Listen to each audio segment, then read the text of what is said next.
हरे कृष्णा। आप सभी को भक्ति सिद्धांत सरस्वती ठाकुर आविर्भाव दिवस की हार्दिक शुभकामनाएं। भक्ति सिद्धांत सरस्वती ठाकुर जी का जन्म 1874 में हुआ था। उनके पिता थे भक्ति विनोद ठाकुर और उनकी माता थी भगवती देवी। भक्ति सिद्धांत सरस्वती ठाकुर ऐसी भक्ति वेदांत स्वामी शील प्रभुपाद जी के गुरु महाराज हैं। भक्ति सिद्धांत सरस्वती ठाकुर जब 6 महीने के थे उस समय जगन्नाथ रथ यात्रा निकलती है।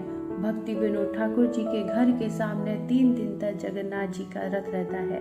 भक्ति विनोद ठाकुर जी 3 दिन तक दिन रात हरिनाम का संकीर्तन करवाते हैं।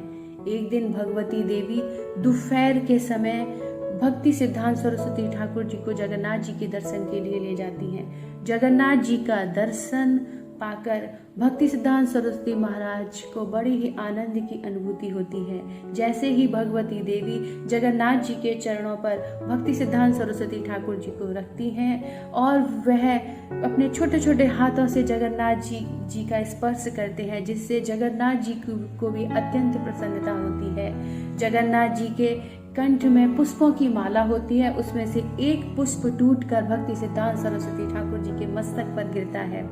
मस्तक पर फूल गिरते ही ब्राह्मण भक्तगण हरि ध्वनि का गान करने लगते हैं। हरि ध्वनि का सब गान कर रहे होते हैं। इतने में ही एक ब्राह्मण जगन्नाथ जी के गले से पुष्पों की माला को उतारकर भक्ति सिद्धांत सरस्वती महाराज जी के गले में पहना देते हैं और कहते हैं, ये बालक आगे चलकर हरि का संकीर्तन करेगा, भगवान के नाम की कीर्ति का प्रचार करेगा, ये निश्चित तौर पर महापुरुष है। फिर भक्ति विनोद ठाकुर जी जब जगन्नाथ जी का महाप्रसाद आता है तो महाप्रसाद आने के बाद भगवान की पराशक्ति विमला देवी, उनके पास भगवान का प्रसाद जाता है महाप्रसाद बनने के लिए।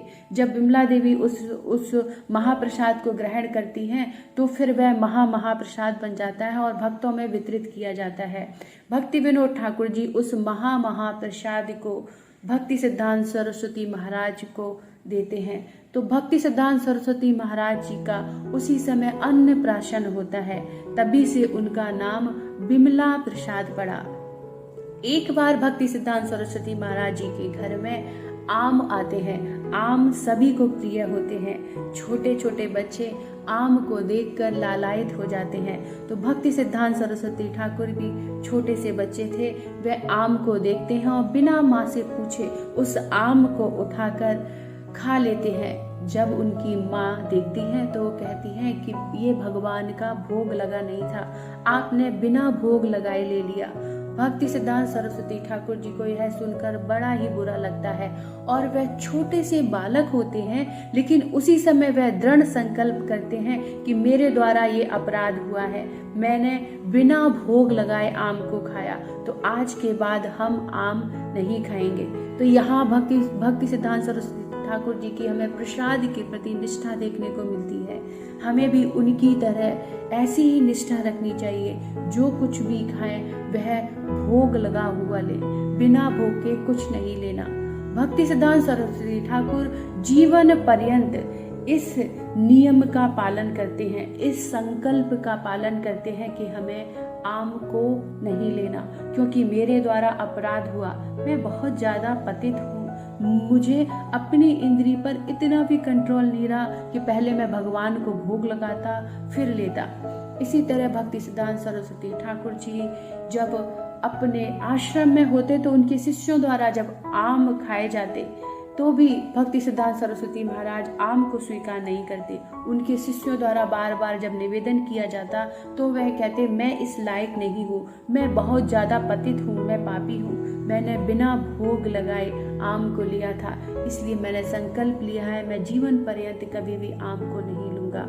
भक्ति सिद्धांत सरस्वती ठाकुर जी ने 13 अप संप्रदायों को ढूंढा और भगवान के नाम का सही तरह से प्रचार किया, भगवत नाम का तत्व से ज्ञान दिया, भगवान की कीर्ति का सही रूप से प्रचार किया। भक्ति सिद्धांत सरस्वती ठाकुर जी ने अनेक पुस्तकें लिखी भक्ति सिद्धांत सरस्वती ठाकुर जी जब भगवान के नाम का कीर्तन हो रहा था, मृदंग बज रहा था, तो भक्ति सिद्धांत सरस्वती ठाकुर जी सोचते हैं कि इस मृदंग की आवाज तो कुछ निश्चित दूरी तक ही जा सकती है, क्यों ना पुस्तकों का वितरण और लेखन किया जाए, जिससे भगवान की कीर्ति को हम दूर दूर तक फैला सकते हैं। भक्ति सिद्धांत सरस्वती महाराज जी ने अपने शिष्यों के लिए एक आश्रम बनवाया। शिष्यों में कमरों के पीछे लड़ाई होने लगी। यह देखकर भक्ति सिद्धांत सरस्वती महाराज जी को बड़ा ही दुख होता है। वह सोचते हैं क्यों ना इस आश्रम की एक एक ईंट को बेच दिया जाए और पुस्तकों को लिखा जाए और उसका वितरण किया जाए, क्योंकि एक पुस्तक ही है जिससे हम हरि की कीर्ति का गान कर सकते हैं, भगवान की कीर्ति का गान कर सकते हैं और प्रचार प्रसार कर सकते हैं। भक्ति सिद्धांत सरस्वती महाराज जी से एक बार शील प्रभुपाद जी राधा कुंड में मिलते हैं। राधा कुंड में जब भक्ति सिद्धांत सरस्वती महाराज से प्रभुपाद जी मिलते हैं तो भक्ति सिद्धांत सरस्वती महाराज जी उन्हें आदेश देते हैं कि अगर तुम्हारे पास कभी जीवन में धन आए तो पुस्तकों का लेखन और वितरण करना। शील प्रभुपाद जी अपने गुरुदेव की आज्ञा का पालन करते हैं। प्रभुपाद जी को जब धन मिलता है, जब प्रभुपाद जी इस्कॉन की स्थापना करते हैं, तो प्रभुपाद जी के मन में ये रहता है कि हमें अपने गुरु की वाणी का प्रचार करना है, हमें पुस्तकों का लेखन और वितरण करना है। शील प्रभुपाद जी अपने गुरु के आदेश का पालन करते हैं और पुस्तकों का वितरण और लेखन करते हैं, जिससे उनके गुरु महाराज उनसे अत्यंत प्रसन्न होते हैं। भक्ति सिद्धांत सरस्वती महाराज बहुत ही विद्वान थे, उन्हें ज्योतिष का भी ज्ञान था। वह महाभारत और रामायण पर अनेक कविताएं लिखते थे। भक्ति सिद्धांत सरस्वती महाराज छोटी सी उम्र में ही बहुत विद्वान तथा ज्ञानी थे। भक्ति सिद्धांत सरस्वती महाराज के आविर्भाव दिवस की आप सबको हार्दिक शुभकामनाएं।